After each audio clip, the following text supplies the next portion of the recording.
1945 میں پشاور میں ایک جلسہ عام میں خطاب کرتے ہوئے قائد اعظم محمد علی جناح نے فرمایا کہ جس طرح ہمارا انگریزوں سے کوئی تعلق نہیں، اسی طرح ہمارا ہندوؤں سے بھی کوئی تعلق نہیں ہے، اور یہ آپس میں متحد بھی ہو جائیں پھر بھی ہماری ان دونوں کے ساتھ جنگ رہے گی، اور ایک الگ مملکت اور الگ وطن کا مطالبہ کیا۔ منبر و محراب پر ایک بھونچال آ گیا، قائد اعظم کو کافر اعظم کہا گیا۔ بالکل آپ کے قرب میں پسرور میں ایک جلسہ ہوا، وہاں کہا گیا کہ پاکستان کیا پاکستان کی پے بھی نہیں بنے گی، بلکہ قائد اعظم کا نام چونکہ محمد علی ہے، ان کی بہن کا نام فاطمہ ہے، تو کہا گیا کہ یہ شیعہ ہے۔ تو قائد اعظم محمد علی جناح کو کسی نے کہا کہ وہ کہتے ہیں کہ یہ شیعہ ہے، تو قائد اعظم نے مسکراتے ہوئے کہا چلو گاندھی کو ووٹ دے دے، وہ تو سنی ہے۔ تو اس طرح آپ نے ان کی ان باتوں کا رد کیا۔ مسجد خیر الدین کے ممبر پہ گاندھی کو بٹھایا گیا، یہ ہماری تاریخ کا المیہ ہے، اور جو ہے وہ بہت کچھ ہوا۔ علامہ اقبال 1938 میں زندگی اور موت کی کشمکش میں تھے، لیکن انہوں نے اس نظریے کی تبلیغ اس وقت بھی نہیں چھوڑا۔ حسین احمد مدنی ٹانڈوی کے نام آپ کے جو مکتوب ہیں اور جو آپ کا مکالمہ اور مناظرہ ہوا ہے وہ تاریخ کے اوراق میں موجود ہے۔ جب اس نے یہ فتویٰ دیا کہ ملتیں اوطان سے بنتی ہیں، وطن خمیر ہے قومیت کی، جو جواب دیا تھا وہ کلیات اقبال میں موجود ہے۔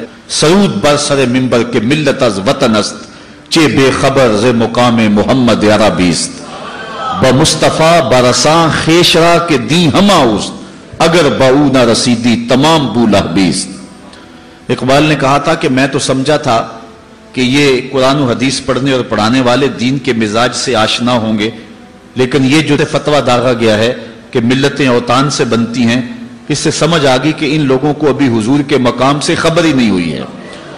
اور پھر اقبال نے جو دلیل دی دیکھیے کتنی خوبصورت ہے۔ اقبال کہتا ہے اگر ملتیں اوطان سے بنتی ہوتی، وطن کی مٹی سے ملتیں مارز وجود میں آتی ہوتی، تو اقبال کہتا ہے کہ پھر ابو لہب سے کیا اختلاف تھا، وہ تو رشتے میں سکا چچا لگتا تھا، وطن بھی وہی تھا، دیس بھی وہی تھا، مٹی بھی وہی تھی، آب و ہوا بھی وہی تھی، ابو جہل سے کیا اختلاف تھا۔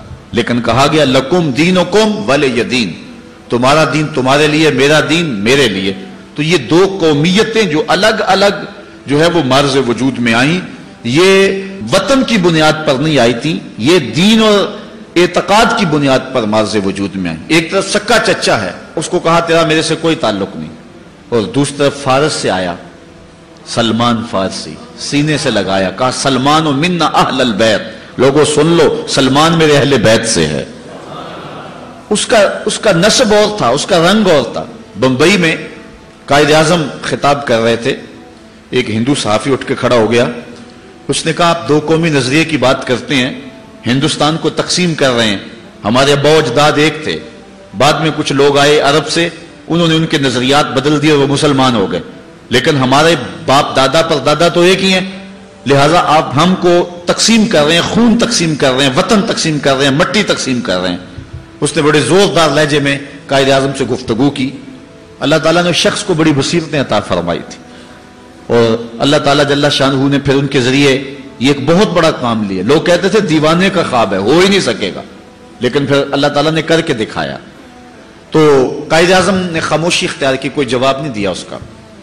تھوڑی دیر کے بعد کہا مجھے پیاس لگی ہے، تو کسی شخص نے جو ہے وہ پانی پیش کیا، تو انہوں نے 2 گھونٹ پانی لیا، پھر اس کے بعد رکھ دیا، اور اس صحافی کو جس نے اعتراض کیا تھا کہا آپ بڑے غصے میں تھے، بڑے گرم تھے، یہ لو پانی پی لو ذرا ٹھنڈے ہو جاؤ۔ وہ کہنے لگا میں پیوں ایک مسلے کا جھوٹا؟ تو قائد اعظم نے کوئی جواب دینے کی بجائے اسی اجتماع میں ایک ترکی و نسل نوجوان بیٹھا ہوا تھا جس نے ترکی ٹوپی پہنی ہوئی تھی، اس کو کہا میاں یہ پانی پی لو۔ وہ اٹھا اور پورا گلاس گٹا گٹ پی گیا۔